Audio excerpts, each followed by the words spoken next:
신해산 언약을 바라보는 세 가지 관점. 첫 번째, 우리가 결혼 언약으로 신해산 언약, 또 출애굽기 전체를 읽어가고 있는데요. 지난 시간에 굉장히 아름다운 이야기로 마쳤습니다. 정말 하나님께서 우리의 신랑이 되셔서 이집트의 노예 생활하고 있던 예비 신부를 탈출시키시고 프로포즈하고 결혼식을 올리고 또 신혼집을 만드는 이야기로 새로운 관점이죠. 그러나 우리에게 새롭지, 원래 성경은 하나님께서 당신의 교회를 당신의 신부로 삼으셨다고 늘 반복해서 우리에게 가르쳐 오셨습니다. 그 관점으로 이제 그 출애굽기를 읽어가기 시작했습니다. 근데 이제 출애굽기 1장부터 40장까지의 이야기가 그렇게 핑크빛으로 아름다운 스토리만 기록된 것이 아닙니다. 출애굽기 32장부터 33장 또 34장까지 이르기까지 중간에 중요한 이제 에피소드가 하나 있습니다. 화면을 좀 열어주시겠어요? 첫 번째 그 신해산 언약에서 이제 우리가 공부해 가면서 참 놀랍다, 이런 이야기가 있구나라고 이제 생각하게 되는 것은 화면이 꺼져 있습니다. 그 예비 신부가 옛 다른 이제 그 우상들을 섬기고 있었던 과거가 있었던 겁니다.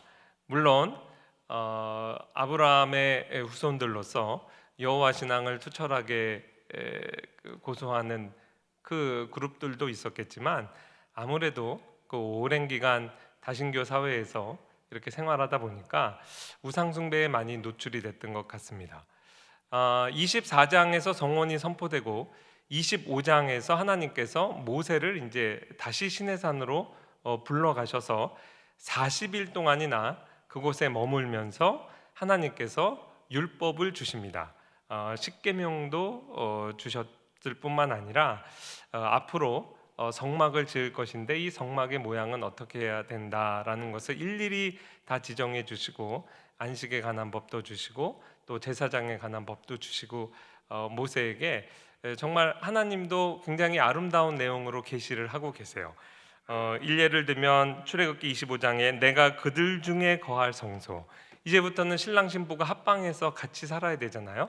내가 그들 중에 거할 성소를 짓겠다 해서 성소의 많은 식양에 대해서 자세하게 말씀하시고, 29장 45절에 보면 내가 이스라엘 자손 중에 거하여 그들의 하나님이 되리니 그들은 내가 그들의 하나님 여호와로서 그들 중에 거하려고 그들을 애굽 땅에서 인도하여 낸 줄을 알리라. 나는 그들의 하나님 여호와라. 이것을 결혼 언약의 관점에서 보면 연인 사이에 주고받는 대화입니다. 나는 내 것이고 너는 내 것이고, 하나님께서 이렇게 아름다운 이야기를 하시면서 앞으로 이스라엘과 어떻게 사이좋게 살아갈 것인가를 사실은 이제 모세에게 계시하고 있는 거죠. 그런데 그 와중에 산 아래에서는 큰일이 일어납니다. 40일 동안 모세가 내려오지 않으니 모세가 어떻게 됐는지 모르겠다. 이 나라가 이제 출범을 하는데 국민들이 흩어질 위험에 있다.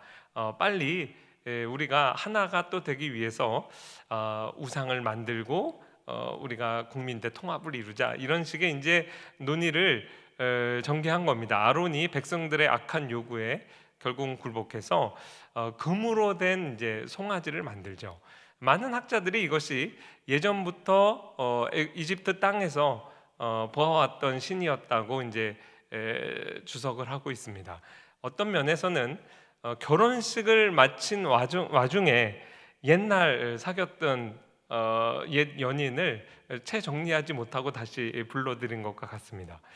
하나님께서 크게 진노하시죠. 지금부터는 진노의 질이 다릅니다. 왜냐하면 지금부터는 이제 신랑의 진노예요. 다시는 다른 우상 섬기지 않고 only you, 하나님만 사랑하기로 서약했잖아요. 그런데 이제는 그것을 서약을 깨뜨린 거죠. 결혼 언약을 깨뜨리는 범죄였기 때문에 하나님도 정말 크게 진노하십니다. 이때 오늘 읽었던 이제 본문이죠. 모세가 하나님 앞에 목숨을 걸고 중보하죠. 이들의 죄를 용서해 주옵소서. 그렇지 아니하시려거든 하나님의 생명책에서 내 이름을 지워버려 주옵소서. 그러니까 모세가 목숨을 걸고 중보합니다. 이 모세의 모습을 통해서 우리는 메시아의 모습을 발견합니다. 메시아께서 우리를 살리기 위해 하나님 앞에 우리의 중보자로 서시는 것을 어떻게 보면 예표적으로 발견할 수 있는 정말 중요한 본문이죠. 그 모세의 중보를 통해 하나님께서 이들의 죄를 사하시고 생명책에서 안 지우고, 그리고 이들과 이제 동행하시는 그러한 내용이 이제 기록되어 있습니다. 그런데 모세의 중보 사건을 자세히 읽으면 이 생명책에서 제 이름을 차라리 지워주세요라고 얘기하는 요 중보가 다가 아니었음을 우리가 알 수 있어요.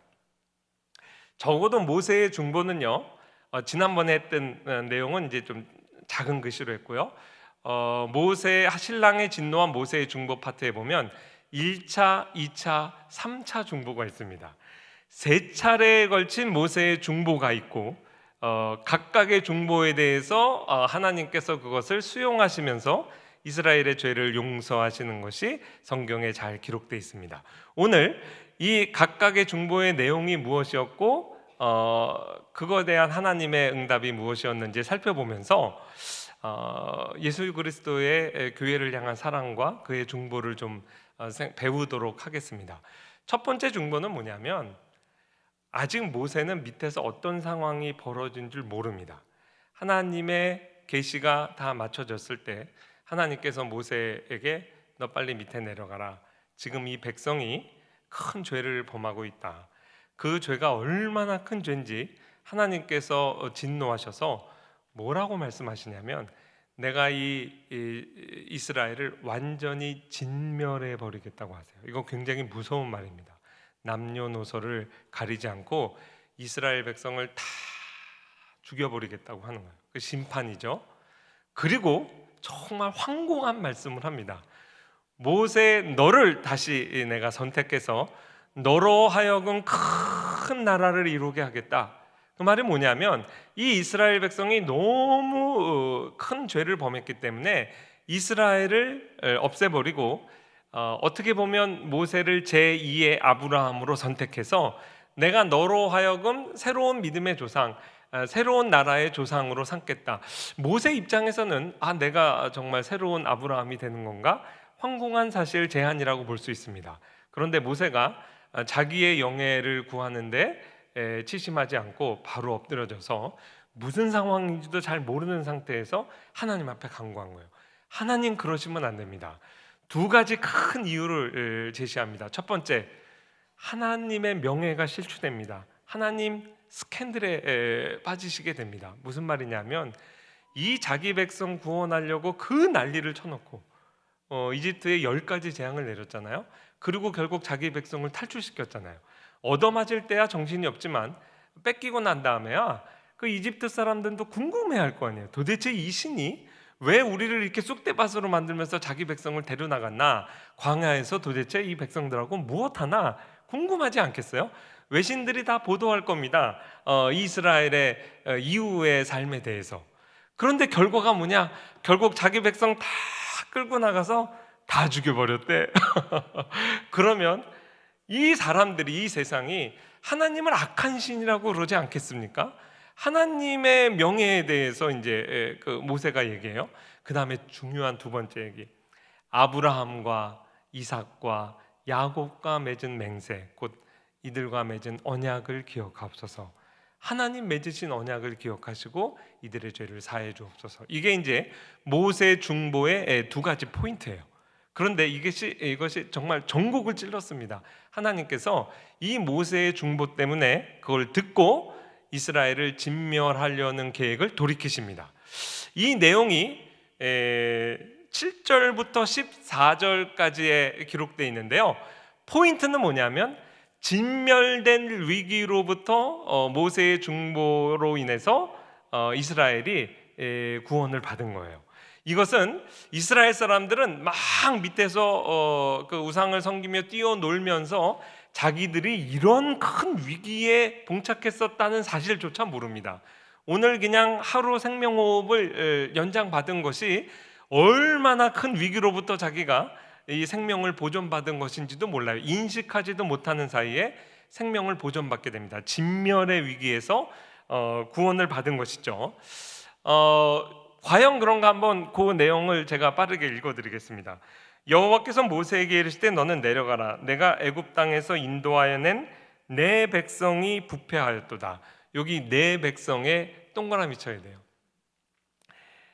하나님께서 지금 모세와 계속 무슨 이야기를 하셨냐면 내가 왜 이 구원 역사를 이뤘다고요? 이들을 내 백성으로 삼아서 하나님의 백성으로 삼아서 내가 이들 가운데 거하려고 같이 결혼해서 살려고 이렇게 구원의 역사를 이뤘는데 지금 신부가 결혼하자마자 바람 폈잖아요. 그리고 자기들을 이스라엘에서 인도한 신을 이 송아지 금신상이라고 얘기했잖아요. 신을 바꿨어요. 그러니까 하나님께서 모세에게 이제는 내 백성이 아니라 이건 네가 인도한 네 백성이다 이러시는 거예요. 이 한마디가 얼마나 큰 하나님의 그 진노를 드러냈는지 모세가 바로 캐치했죠. 그 다음부터 모세가 기도했던 내용 두 가지를 염두에 두시면서 모세가 이 백성은 내 백성이 아니라 하나님의 것입니다라고 얼마나 반복해서 얘기하는지 한번 발견해 보시기 바라요. 그런즉 내가 하는 대로 두라. 내가 그들에게 진노하여 그들을 진멸하고 너를 큰 나라가 되게 하리라. 모세가 그의 하나님 여호와께 구하여 이르되 여호와여 어찌하여 그 큰 권능과 강한 손으로 애굽 땅에서 인도하여 내신 주의 백성에게 진노하시나이까. 어찌하여 애굽 사람들이 이르기를 여호와가 자기의 백성을 산에서 죽이고 지면에서 진멸하려는 악한 의도로 인도해 내었다고 말하게 하시려 하나이까. 이게 첫 번째 이유죠. 주의 맹렬한 노를 그치시고 뜻을 돌이키사 주의 백성에게 이 화를 내리지 마옵소서. 주의 종 아브라함과 이삭과 이스라엘을 기억하소서. 주께서 그들을 위하여 주를 가리켜 맹세하여 이르시기를 내가 너희의 자손을 하늘의 별처럼 많게 하고 내가 허락한 이 온 땅을 너희의 자손에게 주어 영원한 기업이 되게 하리라 하셨나이다. 여호와께서 뜻을 돌이키사 말씀하신 화를 그 백성에게 내리지 아니하시니라. 두 가지 포인트 여러분 발견하셨죠? 그 다음에 얼마나 계속 반복하여 이 백성은 주님의 백성입니다. 그 이야기를 반복하죠. 결국 모세의 3차에 걸친 중보의 마지막 클라이막스에서도 출애굽기 33장 13절에 보면 이 백성을 주의 백성으로 여기소서 이렇게 중보하고 있습니다. 이 모세의 중보를 통해서 우리가 얻을 수 있는 큰 교훈이 있어요. 우리의 영혼을 하나님께서 구원하시는 건 말할 것도 없고 사실 이 땅에서 이 지구가 멸망하지 않고 오늘도 돌아가며 우리의 생명호흡이 하루하루 연장되는 것도 당연한 게 아닐 수 있구나. 그것을 우리가 깨달아 알 수 있습니다. 여러분께 제가 알 수 없는 이야기를 잠깐 좀 해드릴게요. 알리스터 맥그레스의 저 사람 원래 영국의 유명한 과학자가 이제 신학자가 됐어요. 회심하고 그래서 무신론 사회에서 유신론을 얼마나 잘 변증하는지 모릅니다. 근데 이제 알리스터 맥그라스의 책 중에 이제 정교하게 조율된 우주라는 책을 제가 사가지고 우리 아들에게 선물한 적이 있거든요. 그 책을 좀 봤더니 이 우주가 얼마나 정교하게 조율되어 있는지 이 우주가 지금 존재하고 우리가 숨쉬고 살아있는 것만 봐도 하나님의 살아계심을 우리가 알 수 있다 이런 식의 이제 그 많은 과학적인 증거들을 제시하고 있어요. 그러면서 이런 얘기 들어보셨죠? 지구가 태양에 조금만 가까이 있어도 우리는 불덩이가 돼서 생물이 생존할 수 없고 조금만 멀리 있어도 우리는 완전히 얼음덩이가 돼서 생존할 수가 없다.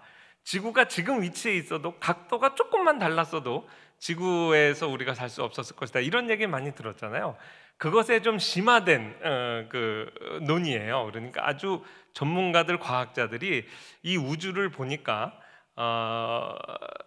우리 일반인들이 잘 이해할 수 없는 언어들을 막 얘기하는데 이런 우주의 기본적인 상수들은 조금만 바뀌었어도 우리 지구 자체가 아예 존재할 수 없었을 것이다. 이런 식의 이제 많은 그 논의를 펼치더라고요. 읽으면서도 저도 무슨 말인지 모르겠어요. 그래서 이제 영상을 좀 찾아봤더니 아주 우리의 이해를 돕기 위한 좋은 영상들이 많이 있더라고요. 정교하게 조율된 우주에 관한 영상. 거기서 이제 제가 한 3분짜리 정도로 편집했는데요. 여러분이 3분 동안 보는데도 내용을 잘 이해하지 못하실 겁니다. 저도 그랬거든요. 근데 그림이 이해돼요. 그래서 이 그림을 보면서 오늘 이 설교에 어쩌면 이게 잘 이렇게 도움이 되겠다 싶어서 3분으로 편집한 영상을 잠깐 이제 보여드리겠습니다. 한번 방송실에서 틀어주시겠어요? From galaxies and stars,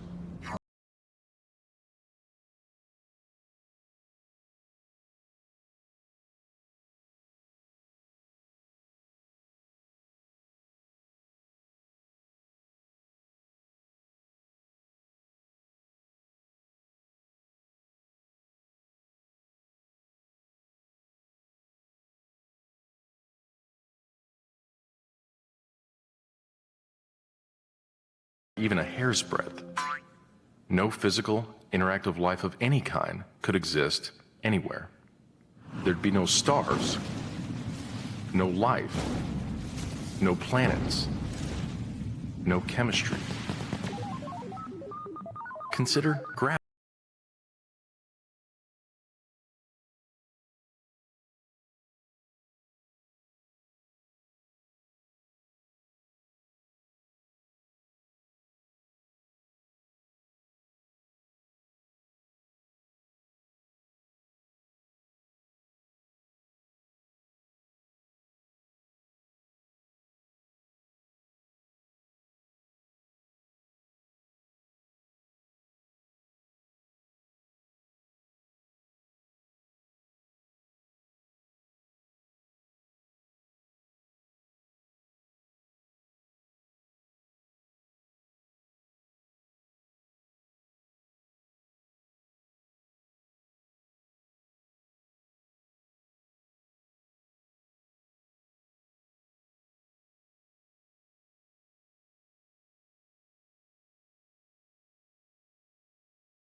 And unlikely.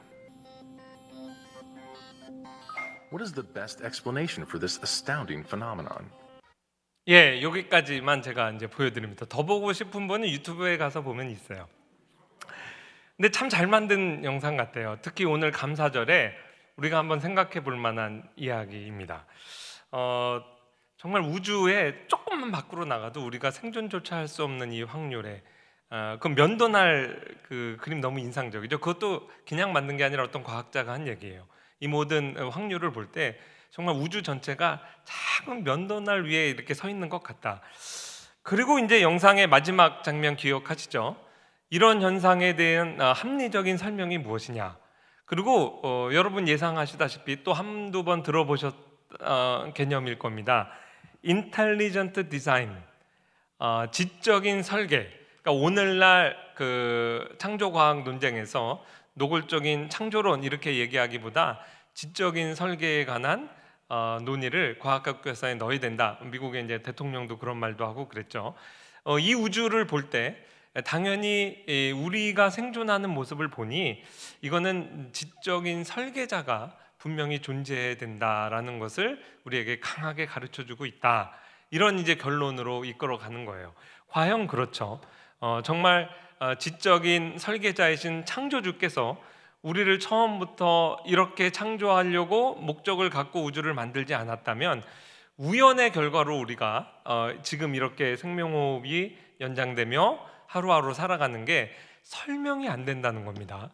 그런데 오늘 본문 말씀을 통해서 우리는 직접 설계 이론보다 한 단계 더 나아가야 된다는 것을 배우게 됩니다.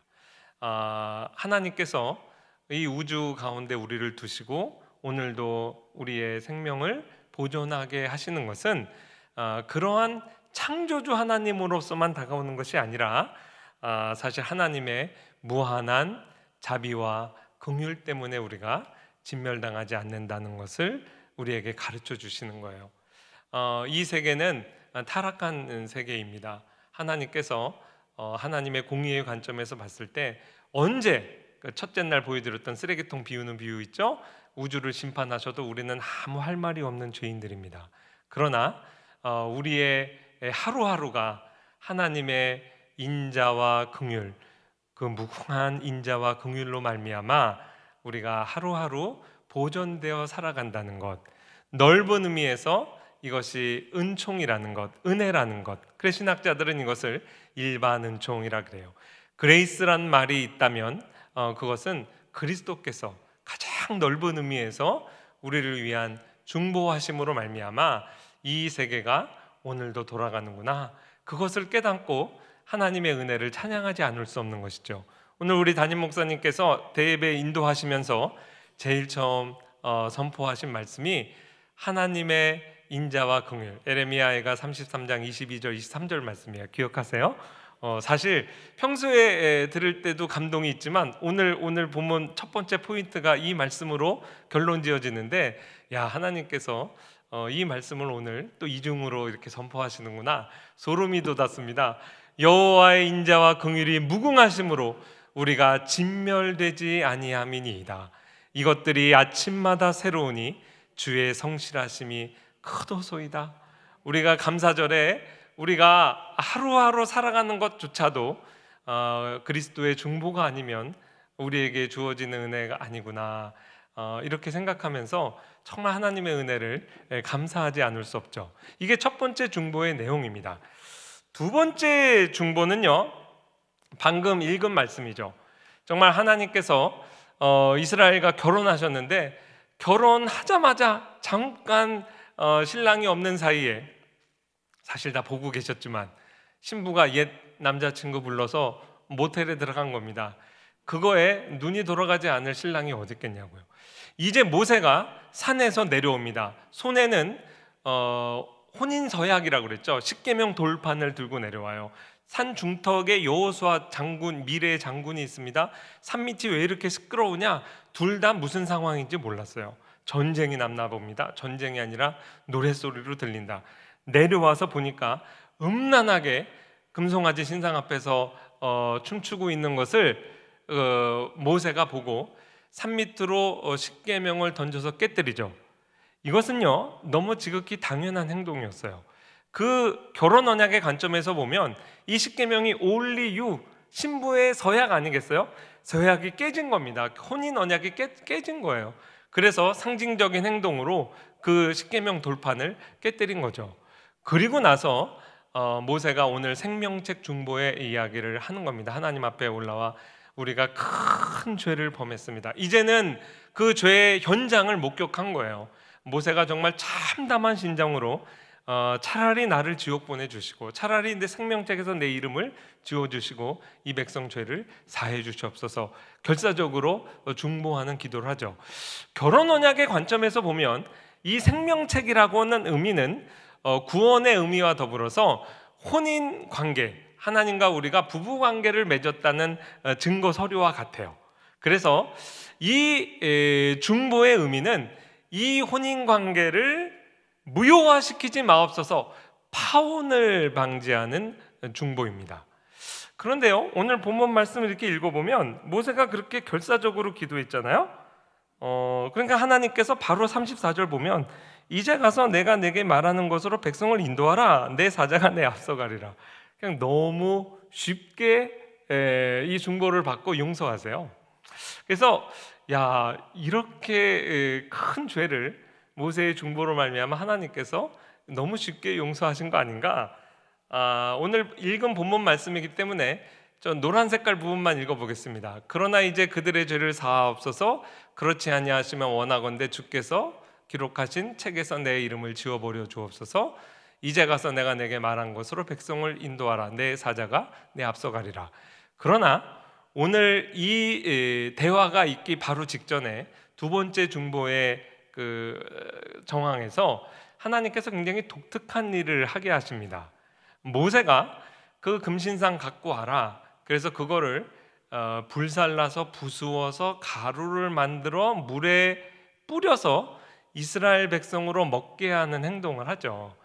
이제 이 부분에 대해서 뭐 신학자들은 그렇게 많은 주석을 달지 않았어요. 이 의미가 무엇일까? 근데 이제 제가 우리 초등학교 때 우리 화평교회 4층에 도서관이 있었던 거 혹시 기억하세요? 거기 책에 그 한국말 역서인데 번역이 예수의 피 아마 이렇게 번역된 것으로 알고 있습니다. 근데 그 원서가 1984년에 나온 The Chemistry of the Blood라고 피의 뭐 화학 뭐 이런 이제 책입니다. 저 디한 박사의 글이 한국말로도 이제 생명의 말씀사에서 번역돼서 우리 교회 이제 도서관에도 있었어요. 근데 이 양반이 이 부분에 대해서 이제 길게 이 부분을 해설을 한 것을 제가 너무 인상 깊게 읽었습니다. 이 디한 박사는 네덜란드의 로이드 존스라는 이제 별명을 가지고 있는 분이에요. 그 로이드 존스 목사님이라고 원래 의사인데 이제 목사가 되고 신학자가 되신 분이 있거든요. 네덜란드의 이 디한 박사도 원래 의사였어요. 근데 은혜를 받고 목사가 되고 이제 신학자가 돼서 책도 쓰고 설교도 하시고 그랬습니다. 근데 이분이 이제 과학자 출신이다 보니까 성경을 읽는데 계속 이렇게 과학자의 눈으로 읽는 거예요.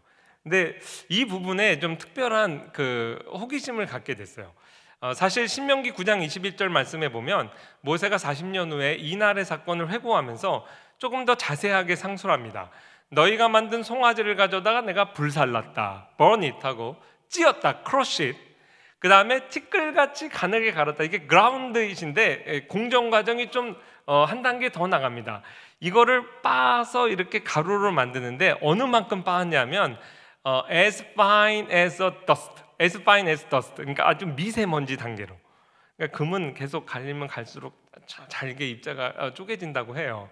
그래서 대충 가는 게 아니라 예전에 우리가 용각산 아세요?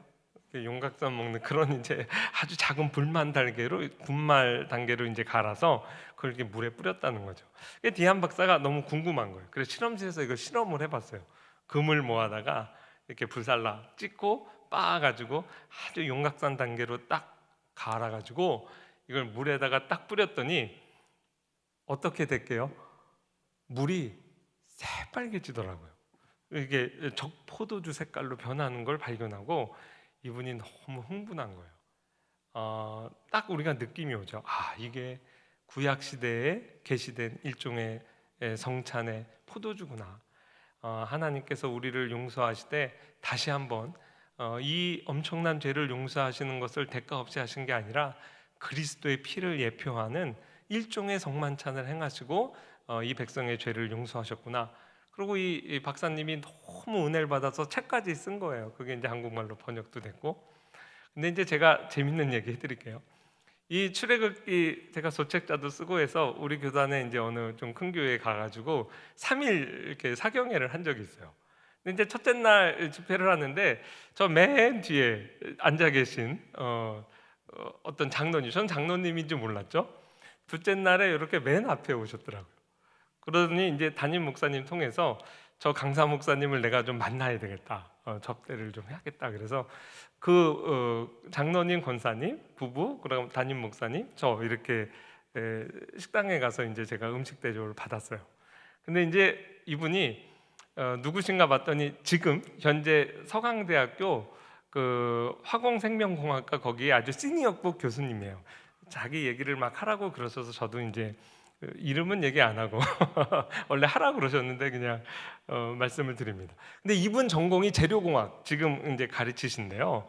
그러면서 이제 막 흥분을 하셔서 저한테 그 학술 잡지 하나를 들고 오셔서 그 이야기 있잖아요. 그게 실제 학술지에도 이렇게 한번 실려서 자기가 이제 읽은 적이 있는데, 금은 그 속성상 갈면 갈수록 정말 큰 입자로 갈리는데, 그게 입자가 작아질수록 색깔이 바뀐답니다. 그래서 이분이 저에게 주신 그 자기 분야에서는 권위 있는 학술 잡지래요. 그 금의 입자가 이렇게 작아질수록 적포도 색깔로 변하고, 그걸 더 잘게 갈면 완전히 피 색깔로 새빨개진답니다. 그래서 이분이 이제 그걸 아니까 어저께 그 목사님 말씀을 듣고 이걸 찾아보고, 그 옆에 권사님 그래, 이가 밤새 잠을 하나도 못 잤어요. 너무 은혜를 받아가지고. 그래서 제가 신학자들은 뭐 이 내용이 어디 학술 잡지에 이렇게 쓰거나 그러진 않아요. 근데 이제 디안 박사 얘기를 제가 한번 소개한 건데, 야, 과학자들은 또 과학자들이 받는 은혜가 있구나. 그 제가 오히려 이렇게 신기하게 좀 봤습니다. 근데 그분께서 이것도 이렇게 주시면서 어디 가서 이 얘기하면 이걸 좀 쓰세요. 그래가지고 제가 여러분께 보여드려요.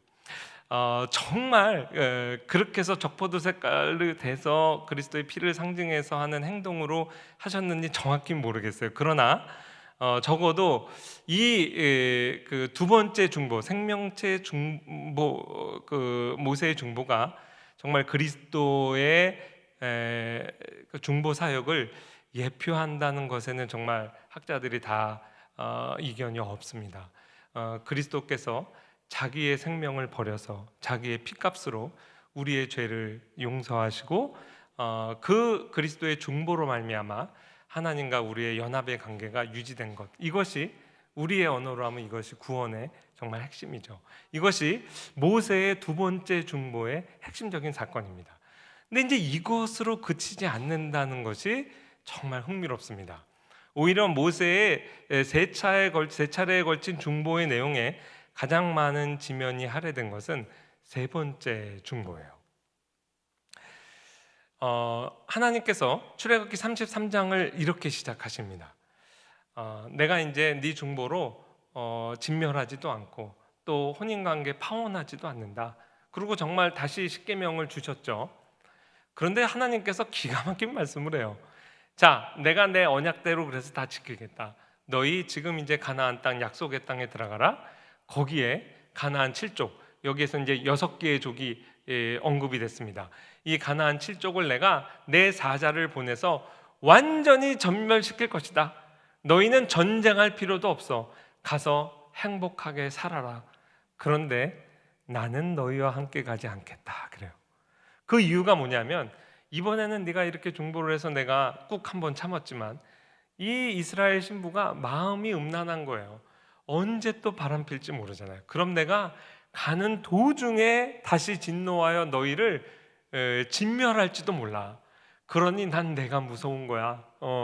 너희 혼자 가서 잘 먹고 잘 살아라. 자, 이 황공한 말씀 앞에 모세가 이스라엘 사람들 전체 회개 운동을 일으킵니다. 몸에 장신구를 다 떼고, 신랑 신부가 결혼해서 아무리 뭐 100평, 200평짜리 좋은 아파트에 들어가서 산다고 해도 신랑 없이 신부만 들어가서 살면 그게 무슨 의미가 있습니까? 하나님, 우리와 동행하사이다. 그게 세 번째 중보의 핵심입니다. 하나님과 더불어 동행하는 것, 펠로우십이죠.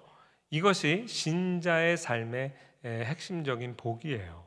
그런데 하나님께서 이것을 안 하겠다 하실 때 모세의 마지막 중보로 말미암아 하나님께서 동행하시기를 허락하십니다. 우리는 예수님 믿고 내 죄 사함 받아 천국 가게 된 것, 그것이 구원의 다인 줄 알아요. 오늘 오기 바로 직전까지도 우리 또 신원수 목사님하고 또 담임 목사님하고 이 대화를 나눴습니다. 우리 그 식당에서 막 웃으면서 무슨 얘기하나 궁금하시죠? 이런 얘기 했어요. 이게 단 줄 알아요. 정말 구원의 본질이 뭐냐? 오늘 목사님 통해서 선포하신 말씀처럼 이 나그네 순례의 길을 가며 하나님과 동행하고 하나님과 함께하는 것, 이것이 구원받은 자가 누리는 가장 큰 임마누엘의 복이죠.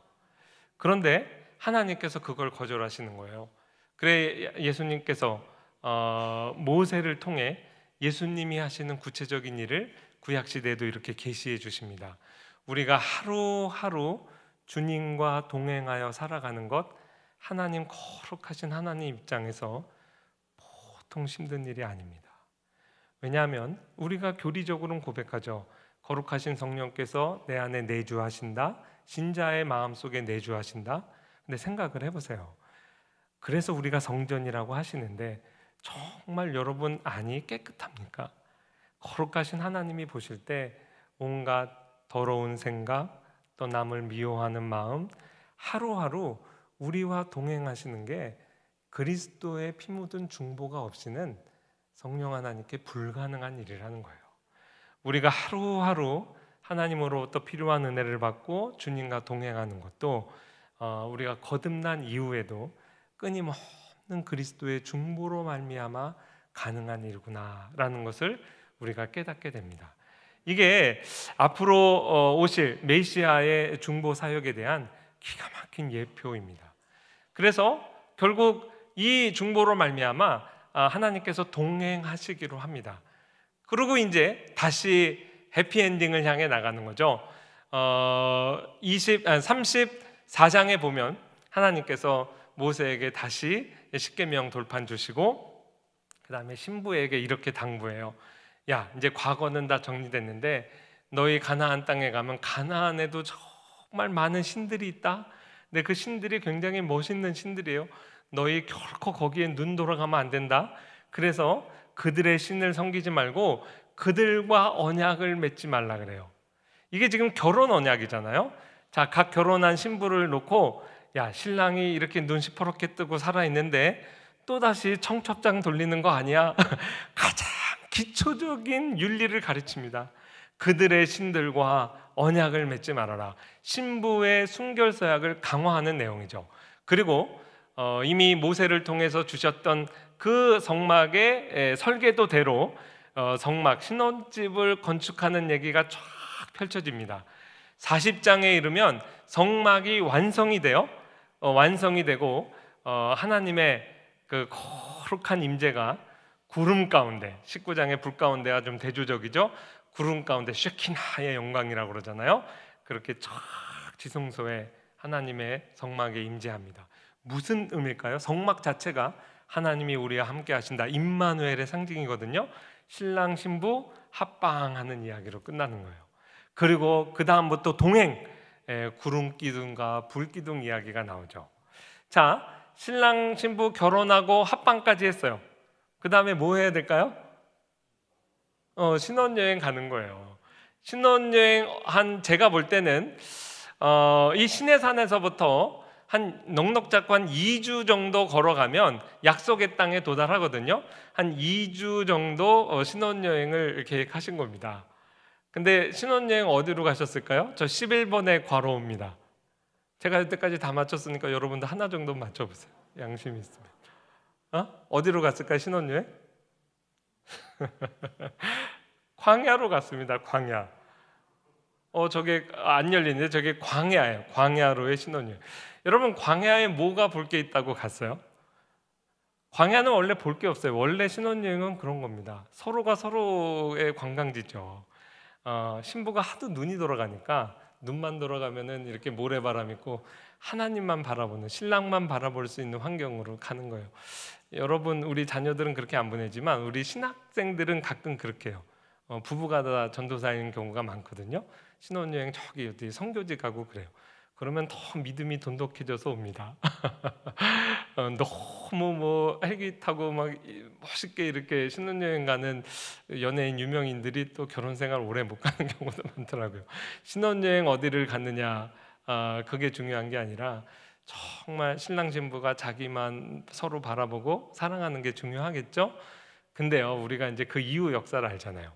약속의 땅 다 다다라서 이 신부가 또 바람핍니다. 노골적으로. 이집트에 살던 때가 좋았다 그랬죠.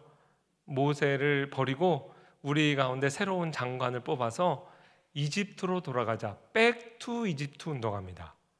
하나님께서 정말 그때 또 크게 진노하셨죠. 그게요, 옛날 신으로 돌아가는 거예요. 그래서 하나님께서 야, 얘네들은 안 되겠다. 그래서 신혼여행을 늘리셨죠. 얼마나? 40년. 40년 광야 생활의 의미가 뭐예요? 하나님만 바라보는 훈련 시킨 거예요. 그리고 그 훈련 마치고 새로운 세대를 데리고 이제 여호수아의 시대죠. 가나안 정복 시대가 이제 열리는 겁니다. 그래도 오늘은 해피엔딩으로 끝나는 겁니다.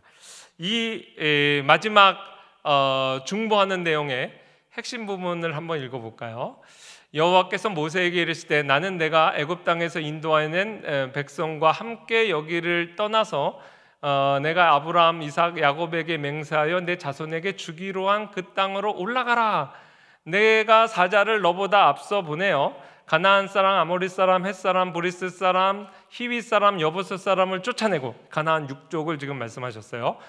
너희를 적과 꿀이 흐르는 땅에 이르게 하려니와 나는 너희와 함께 올라가지 아니하리니 너희는 목이 곧은 백성인즉 내가 길에서 너희를 진멸할까 염려함이라. 모세가 여호와께 이르되 보시옵소서 주께서 내게 이 백성을 인도하여 올라가라 하시면서 나와 함께 보낼 자를 내게 지시하지 아니하시나이다. 주께서 전에 말씀하시기를 나는 내 이름으로도 너를 알고 너도 내 앞에 은총을 입었다 하셨사온즉 내가 참으로 주의 목전에 은총을 입었사오며 원하건대 주의 길을 내게 보이시며 내게 주를 알리시고 나로 주의 목전에서 은총을 입게 하시며 이 족속을 주의 백성으로 여기소서. 결국은 마지막 중보의 핵심도 이 백성 주의 백성으로 여기시고 우리와 함께 동행하소서예요.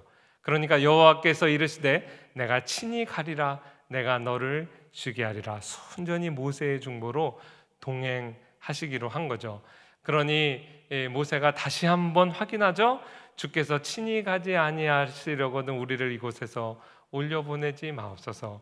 신랑 없이 신부끼리 아무리 좋은 땅에 가산들 무슨 의미가 있어요? 이런 얘기에 이제 결국 하나님께서 모세의 중보를 듣고 동행하시기로 한 겁니다. 적용 한번 하고 마치겠습니다. 여러분, 이 전체 스토리를 통해서 광야의 신혼여행까지 이제 우리가 배웠는데 결국 하나님의 지극한 신부 사랑을 우리가 배울 수가 있습니다. 하나님께서 신부를 사랑하시되 과거를 묻지 않으시죠. 현재의 죄도 모세의 중보로 말미암아 용서하시죠. 미래를 향해서도 동행을 약속하시잖아요. 이게 이제 하나님의 지극한 신부 사랑이에요. 근데 이것을 통해 우리는 하나님의 지극하신 교회 사랑, 하나님이 당신의 교회, 지금 우리를 어떠한 사랑으로 품으셨는가를 배우게 됩니다. 오늘의 스토리가 좀 다른 방식으로 앞으로 이스라엘 역사에서 한 번 더 반복되는 경우가 있어요. 이스라엘이 끊임없이 외도하거든요. 하나님께서 하나님의 심정을 계시하시기 위해서 음란한 여자 고멜을 취하라고 호세아를 보내죠. 그래서 둘이 결혼해서 음란한 자식을 낳아요. 어떤 학자들은 고멜이 낳은 자녀가 호세아의 자녀가 아니다. 그럴 때 얼마나 호세아 선지자가 마음이 낙심했겠습니까? 그때 하나님께서 호세아에게 이렇게 얘기합니다. 아이 이름을 암미라 짓지 말고 로암미라 져라. 내 백성, 내 자녀가 아니라는 거죠. 그런데요, 바로 2장에 가면 하나님께서 호세아의 그 메시지를 통해 주신 하나님의 사랑의 역설입니다. 내가 이 내 백성 아닌 자를 내 백성 삼겠다. 내 백성 아니란 그곳에서 내 백성 삼겠다. 그래서 자녀의 이름을 로암미가 아니라 암미라 하라. 그러니까 지금 이 상황이 주제가 같은 거잖아요.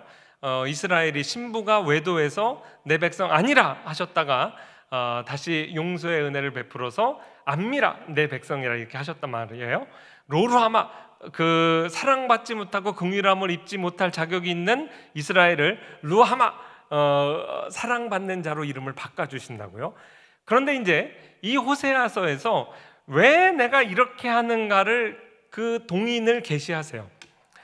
호세아 11장 8절에서 9절 에브라임이여 내가 어찌 너를 놓겠느냐 이스라엘이여 내가 어찌 너를 버리겠느냐 내가 어찌 너를 아드마같이 놓겠느냐? 어찌 너를 스보인같이 두겠느냐? 내 마음이 내 속에 돌이키어 나의 긍휼이 온전히 불붙는 하도다. 내가 나의 맹렬한 진노를 나타내지 아니하며 내가 다시는 에브라임을 멸하지 아니하리니 이는 내가 하나님이요 사람이 아님이라. 내 가운데 있는 거룩한 이니 진노함으로 내게 임하지 아니하리라. 하나님의 불붙는 긍휼의 사랑, 이것이 결국은 이 용서를 이끌어내는 근본적인 하나님의 동인이다. 지금 돌아오는 배역자라는 600페이지가 넘는 책을 리차드 씹스라는 영국의 청교도 목사님이 호세아 14장 한 장만을 가지고 16번 설교를 한 게 이제 우리나라 말로 번역돼서 나왔는데 이렇게 두꺼워요. 거기에서 그 리차드 씹스 목사님이 이렇게 얘기했습니다. 하나님께서 이와 같이 행동하시는 것은 하나님 자신의 본성 때문입니다. 이것이 우리에게 얼마나 큰 위로가 되는지 몰라요. 우리는 내가 꾹 참고 용서하죠. 근데 하나님은 안 그렇단 말이에요. 하나님은 정말 본성적으로 우리의 죄를 사유하시기를 진심으로 기뻐하시는 하나님이에요. 긍휼을 베푸는 것은 하나님의 본성입니다. 타오르는 것이 불의 본성이고 흐르는 것이 개울의 본성이며 밝게 빛나는 것이 태양의 본성인 것처럼 말입니다. 이러니 우리의 죄를 용서하는 것을 본성적으로 기뻐하시는 하나님이 우리의 신랑이에요. 그러니 우리가 범죄할 때마다, 하나님 앞에 잘못될 때마다 루터가 얘기한 것처럼 딴 데 가서 위로를 받으려고 하지 말고, 구하지 말고 하나님 앞에 나가면 하나님의 본성적인 사랑으로 우리를 덮으시고 죄를 용서하십니다. 호세아서에서 이렇게 자세히 계시하신 걸 보고 출애굽기에는 없나? 예, 있습니다. 출애굽기에도 하나님께서 지금 리차드 씹스 목사님이 출애굽기 34장 6절 말씀 인용하잖아요. 이 모든 모세의 중보 사건의 결론입니다. 하나님이 자기의 본성을 이렇게 계시하세요.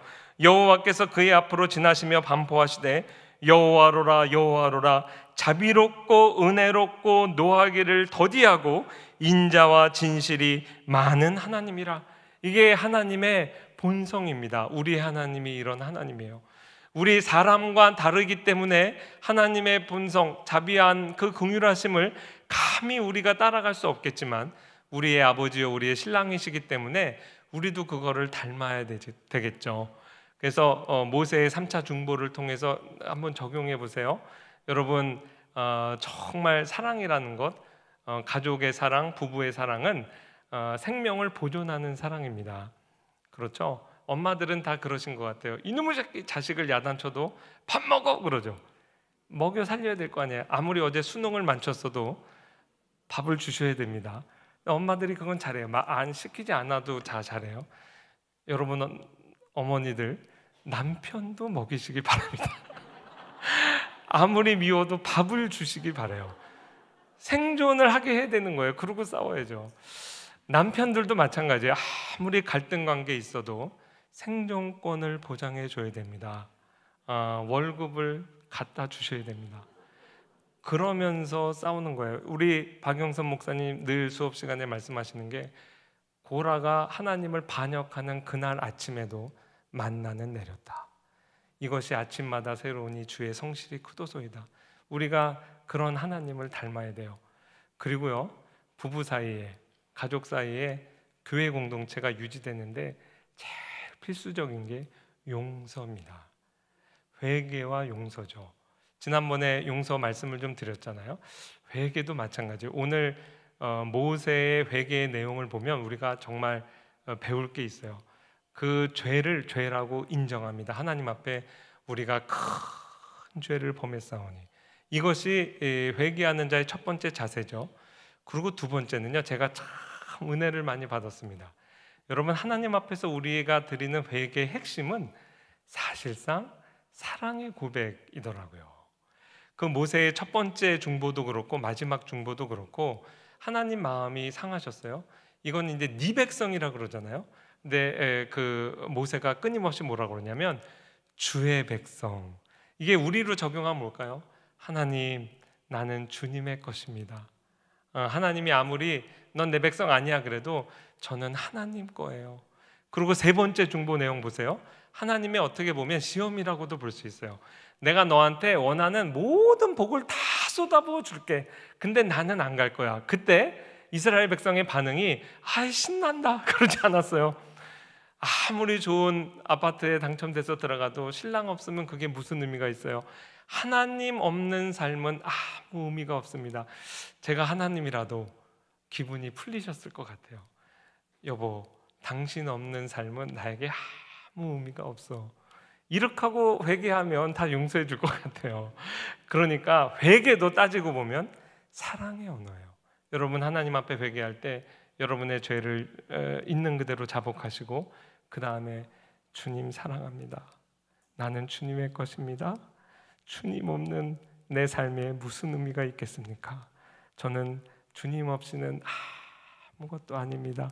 이게 사실 우리의 회개의 언어죠. 이렇게 서로 가족도 화해하는 겁니다. 내가 당신 지금 주는 것보다 2배, 3배 줄 테니까 우리 따로 살자 그거 아니에요. 결혼 생활, 교회 공동체 생활 함께 하는 겁니다. 함께하고 거기에 수반되는 회개가 요구된다면 사랑의 고백, 죄를 인정하는 고백, 이러한 것으로 우리가 하나됨을 유지해가는 또 우리 가족, 또 우리 교회 공동체, 그러면서 하나님의 사랑을, 그리스도의 행하신 일을 깊이 있게 생각하고 그분께 감사하는 한 주 되시길 주의 이름으로 축원합니다. 하나님 아버지 감사합니다. 그렇습니다. 모세의 중보를 통해 오늘 우리가 하루 생명호흡 연장되고 생명이 보존되는 것도 그리스도의 은혜요, 우리의 죄를 사함받은 것도 그리스도의 은혜요, 또한 무엇보다 하루하루 주님과 동행하며 살아가는 것도 주님의 은혜인 것을 고백합니다. 이러한 은혜를 받은 자답게 우리의 삶에도 참으로 우리의 하나님께서 자비롭고 은혜롭고 노하기를 더디하시고 인자와 진실이 많은 하나님이신 것처럼 우리의 아버지를 닮게 하시고 우리의 신랑을 닮게 하옵소서.